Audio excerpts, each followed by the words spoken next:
Yo, what's up, your boy Domuto back with another video. Yes sir. Today we're watching SethTheProgrammer ranking the captains from the weakest to strongest from Bleach. Right, I'm watching Bleach right now. So I just passed the last fight of I'm like on episode 342, because I just skipped that fucking the fillers, because fuck all that shit. We skip fillers around here, so you want me to watch anime, hey, I'm skipping fillers, okay? But yeah, so I'm always curious, like how, because in the show it's kind of like, you can tell one a little bit stronger than the other, but like not by much. You can tell, like, it's kind of weird, so I kind of want to get into it. Let's go.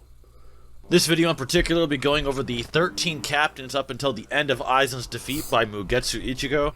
I decided on this in particular because these are the OG 13 captains that most people like and care about, and most people want to see them particularly scaled.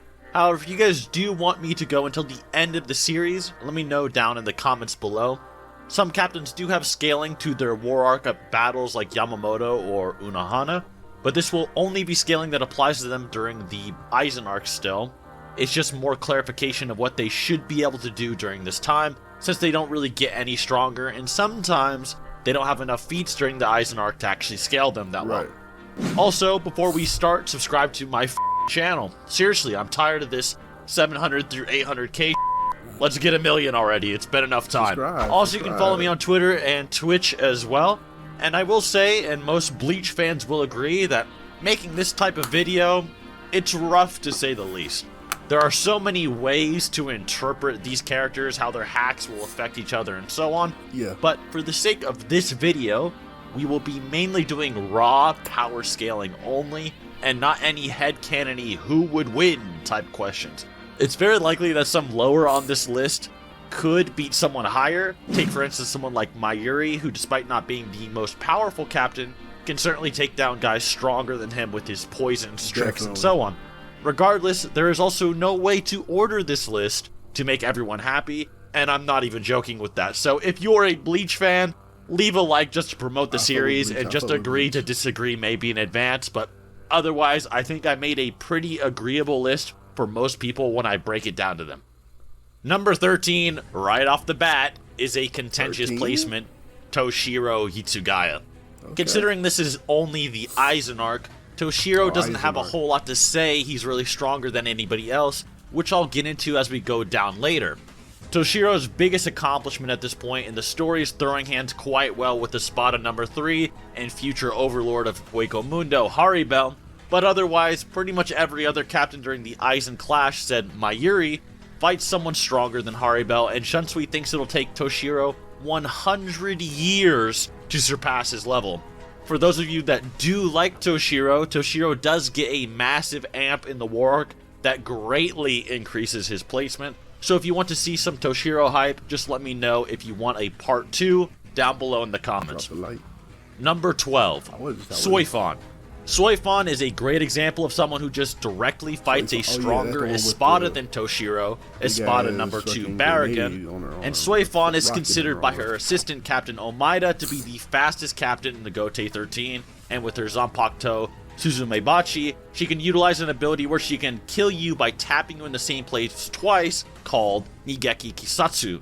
And while Omaida probably doesn't know enough about the other captains to make a statement that concrete, and it's directly contradicted by certain statements that we'll go over later, hell, even the Quincy's and Aizen don't know all the captain's abilities, it's safe to say that this is mainly a hacks and not power scaling. So how does Soifon scale above Toshiro? Well, with her Bankai ability that's a complete 180 from her Shikai, Jakuho Raikoben, this massive missile she can fire can even damage Baragon pretty well, even after its explosions potentially nerfed by Baragon's Respira ability that withers all things around it, and even possibly slow down time. Due to this and the way higher spiritual pressure and Espada tend to work in Bleach, it's very likely that Soifon's Bankai powers surpassed that of Toshiro's, which even slightly phased the Primera Espada Stark. And I can see arguments for both, but I do think that Soifon is pretty directly shown to be slightly stronger, due to her Bankai being shown to actually severely damage Baragon, if it hits through Barragan's Respira, or his Respira doesn't have enough time to negate all its damage. Number 11, Kamamura Sajin. This is someone I think most people would honestly rank at the bottom, and I agree that he does seem that way when you're just casually watching the series. However, in the anime, which I'm not giving him an exception for. Nah, in the anime, that nigga a beast. Nah, he ain't the bottom. He ain't the bottom, bro. He beat the black dude.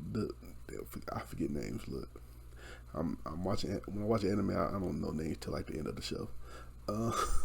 He beat the black dude. That was his second hand in the command. That was Aizen's second hand in the command.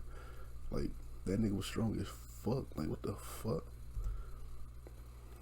But it helps me kind of explain what I'm going to get into that is canon here in a second. But in the anime, during his battle with Kaname Tosen, Tosen explains his amps that Aizen gave him, in which Tosen is granted his own ability that is beyond Bankai. Tosen was already strong enough to threaten Barragan before either were amped by Aizen, and Aizen trusted him enough to be one of his right-hand men in lording over the Espada with Gin. But in the anime, it goes directly a step further with Tosen, directly stating he is stronger than any of the Espada, and nobody disagrees with him despite the fact that Haribel, Barragan, and Stark are fighting almost right next to him. Kamamura, despite not winning against Tosen, technically fights someone stronger and clashes against someone stronger than Toshiro and Soifon. However, if you disregard the anime, like I said, it might be very likely that Kamamura could be the weakest. However, most people would agree that Tosen is definitely narratively hyped up to be above the Espada anyway. Something that supports this is that Aizen says to Haribel that the Espada were not worthy of fighting under him anyway due to their performance against the captains, then asks Gin and Tosen to follow him, implying they are more worthy than the Espada. Tosen also comments that due to Kamamura's massive destructive power, that he couldn't imagine anybody surviving a swing from his Bankai and counterattacking, which Tosen mocks him for thinking. This is filler only, but in filler, we actually see Kamamura fight Soifon, and it is stated that even with her Shikai, she doesn't have the destructive force to defeat Kamamura in his base form. Damn. And Kamamura dominates her until she unleashes her Shumko technique she's been hiding and didn't even use on Barragan. And then, when both are so tired they can barely stand, Soifon with a possible Shunko amped Bankai unleashes on Kamamura and it does 0 damage to him. Kamamura and Soifon then pass out from fatigue, Kamamura in particular passing out after Soifon, even though he had to tank her Bankai's explosion, and Kamamura didn't even touch her in the final clash. Once again, not saying this is canon or objective information, but something that sort of supports what I'm implying with Tosen's narrative above the Espada, and that the series kind of supports it. Number 10 is therefore Kaname Tosen. Tosen, while being damaged by Kamamura in his holified state, can then use Resurrection, which is something similar to an increase as a Bankai, on top of his holification as a Captain class Soul Reaper, that Aizen's considered is worthy of fighting under him, whereas the top 3 Espada are not. Once again, without the anime, this is more subjective, but I do think it's very easy to digest that Tosen is being implied to be a right-hand general to Aizen above the Espada underlings, and the story is progressively powering up the adversaries that the captains have to fight. One thing I'll especially say for Kamamura here is that when Tosen goes all out, Tosen gets folded extremely easily, so... I ain't gonna lie, this was a good fight though, I ain't gonna cap. This was a pretty good fight with Tosen and the last nigga. I forgot the name that quick. Anyway, yeah, this was a good, really good fight. I really enjoyed it. They went at it. If you believe that he doesn't have enough merit to be above Toshiro or Soifon, I actually wouldn't even fully disagree. It also depends on if Aizen and Tosen feel they are above the Espada with holification, or if it requires Tosen's full resurrection. So feel free to consider Toshiro, Soifon, and Kamamura almost like an interchangeable category that you can switch at will based on your interpretation. Yeah. With Tosen more than likely above them and the Espada entirely. When I say above the Espada, however, this can only apply to the Espada powers that Aizen and Tosen for sure know about. Second Resurrection or Anger Amped Yami and Ulquiorra might be off of the table for the statement, which I'll get into for the next 2 on the list. Number 9, Byakuya Kuchiki, and number 8, Kenpachi Zaraki. These two are here because of their fight against Yami, also known as Espada Zero. Not only does Byakuya have the speed to match any Espada, as shown with his fight with Zamari, who has the fastest Sonido of any Espada, but he is also shown being able to cut up Yami, who has the second hardest skin of any Espada, and is applied to be able to survive attacks for him, despite him being the most powerful in terms of his raw punching power and implied insanely high attack potency. Aizen labeled him the Zero Espada for a reason. So Kenpachi and Byakuya fighting him should mean they should logically devour the Espada. Barragan is weird though because of hacks, but in terms of raw power, yes. The reason they're above Tosen is more debatable, but I'll say this is another situation where they could all be interchangeable. Yami is the strongest Espada for the most part, and even Ichigo implies that Yami might actually be even after facing second release Resurrection Ukiura. But something interesting is that Yami actually grows and ascends past this state. Now, we aren't sure if it's simply his anger ability or Yami's own second Resurrection, but then, regardless, Yami ascends past the state of being the strongest entirely, unless you think Ukiura is somehow stronger still. If this is his second release, it implies a massive power-up that we can't really say Tosen is above, because Yami might have only unlocked that mid-fight for all we know. The reason second release is so impressive is because a first Resurrection release of an Espada is actually implied to be their Shikai release in the data books, yet its power rivals that of a Shinigami's Bankai. With their second Resurrection being their possible own version of Bankai, it's only up to the imagination how insane of a multiplier it might be, especially with Ukiura's alien-like sea of spiritual pressure that baffled even Uryu. Now, whether Yami is actually in a different league than Ukiura is up for debate, and maybe Ichigo wasn't 100% sure when he made the statement that Yami could possibly be stronger than Ukiura, but defeating him is much more than Kamamura, Soifan, and Toshiro have definitely done. Okay. I put Kenpachi above Byakuya here because it's implied Kenpachi is rivaling Byakuya without even using his two-handed kendo strikes that, in his own words, basically double his power. For those that know Bleach, Kenpachi is subconsciously suppressed during this arc and can be a ton stronger. In fact, it's arguable he's the strongest in the whole Gote, and even Central 46 and Aizen are wary of him. However, as of the Aizen arc, Kenpachi is so massively suppressed that he only ranks 8th. If you want to see what it's like when Kenpachi is unrestricted, then you'll have to ask for the War Arc video. Number 7, Mayuri Kurotsuchi. So I think this one will be the weirdest for people to grasp, and I don't blame you since I said this video is power scaling oriented, but it's a little unfair for Mayuri, whose literal Bankai ability is poison. Yeah. But even in just raw power scaling sense, he's still in the middle, give or take. Mayuri is one of those characters that can just blatantly beat people stronger than him, and in fact he literally does it in the Soul Society arc in his fight with Uryu, and many times throughout the War arc. However, many don't understand that he's still quite impressive and is a War Arc level character pretty much from the Soul Society arc he's introduced in, whereas all the other captains and maybe a few get stronger up until the Aizen battle under Yamamoto's instruction. Mayuri, as many of you know, faces Uryu during the Soul Society arc. Despite this battle, Uryu is using the Sandray Glove, which allows Uryu to use his Let Steel Quincy evolution, somewhat like a Quincy version of Bankai, give or take. However, what people don't know, and this is stated in the manga and every data book that mentions it, is that the Sandray Glove not only gives you Let Steel, but brings you to the peak of your potential as a Quincy in terms of power, and then gives you beyond Quincy level power. Meaning any potential he showed later in the series, said maybe his Shrift granted him by Yuha later, would be beneath the Sandray Glove in terms of raw power. Uryu being able to fight Hashvalth for an entire night with Almighty, and then fight him briefly during the day despite the fact that Hashvalth could fight a post-battle full-bring Bankai Ichigo and snap his Bankai in two with one slash. It then takes Let Steel Sandray Uryu to put down Mayuri's Bankai, and he uses his full power to do it to the point where he's exhausted. Mayuri then states in his fight versus Toshiro as a zombie during the war, and implies very heavily that he has not trained or grown any stronger, and simply modified his gear with certain gadgets. Okay. This means that his sword clashing with Toshiro and being strong enough to withstand an attack from War Arc post-training prodigy Toshiro is within Aizen Arc Mayuri's pay grade. Although it is stated that his reaction speed is being amped in the zombie Toshiro fight. He then faces Pernida, a being who at first swaps almost lethal blows with post-training Kenpachi and is a possible arm of the Soul King, and then is able to dodge attacks from an evolved Pernida that is even stronger than the one that pretty much dealt with Kenpachi's arm. This, alongside the fact it's a bit disingenuous to say that Mayuri can't poison with his Bankai even in these fights, is just a bit unfair, but he might not even need them.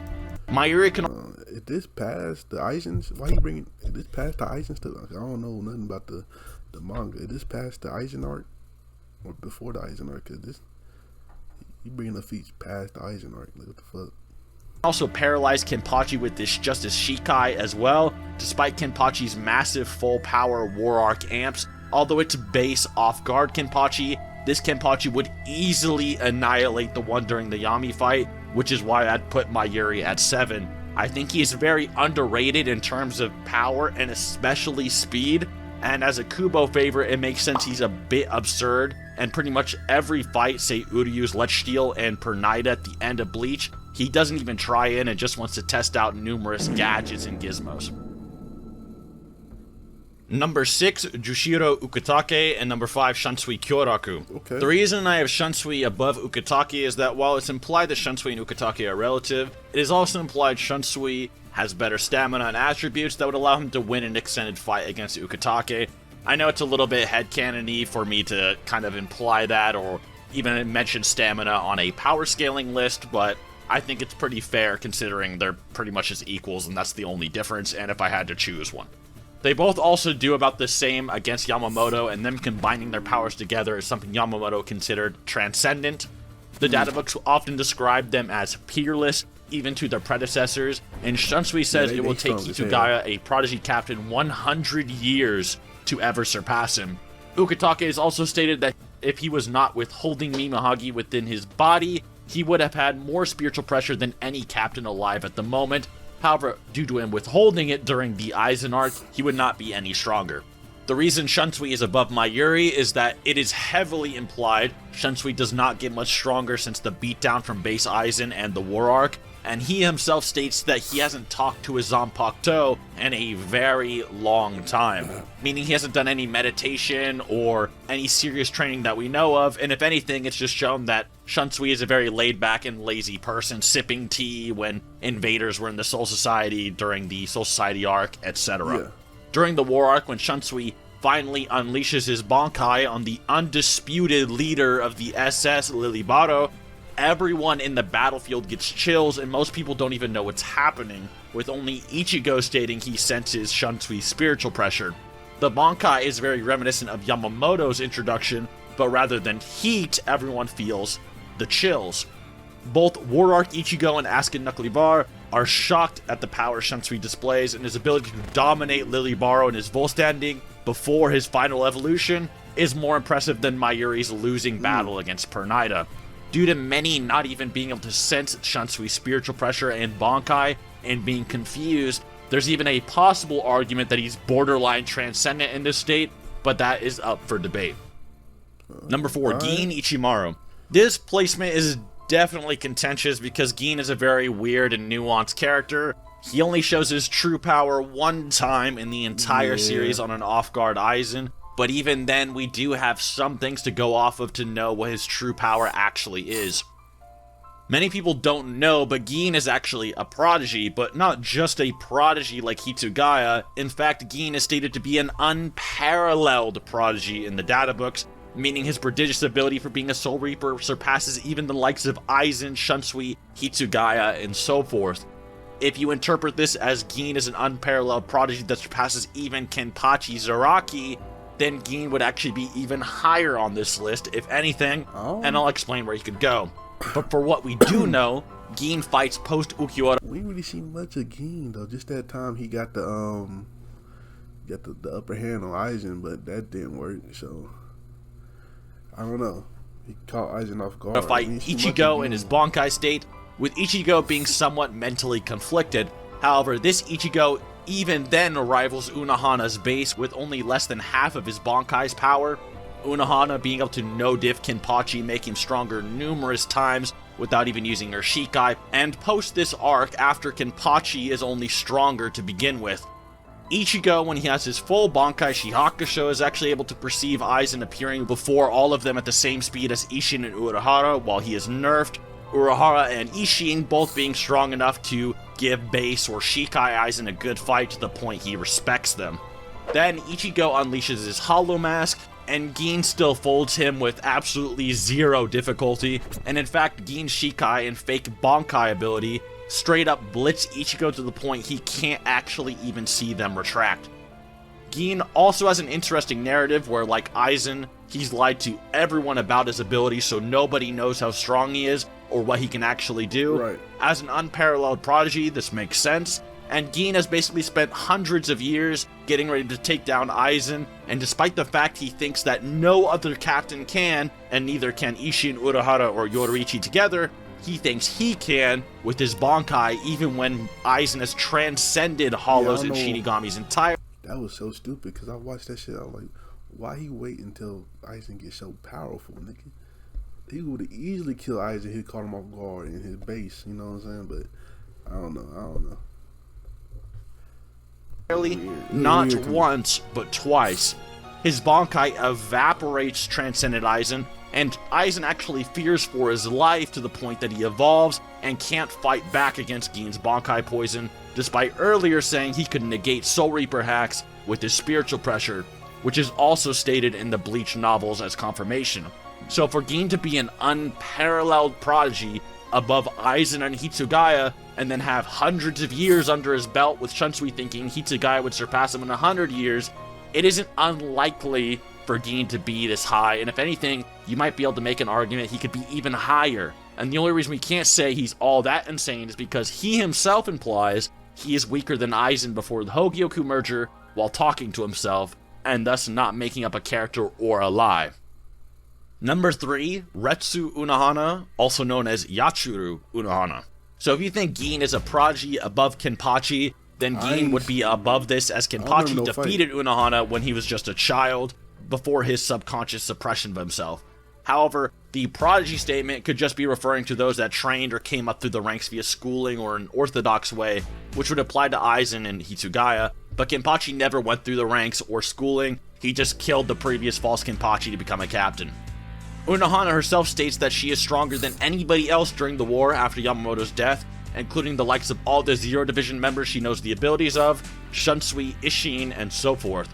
She is also the true Kenpachi and was the strongest Soul Reaper over 1,000 years ago, and retired when she felt conflicted, continuing to fight after what she did to Kenpachi's psyche, the true strongest Shinigami.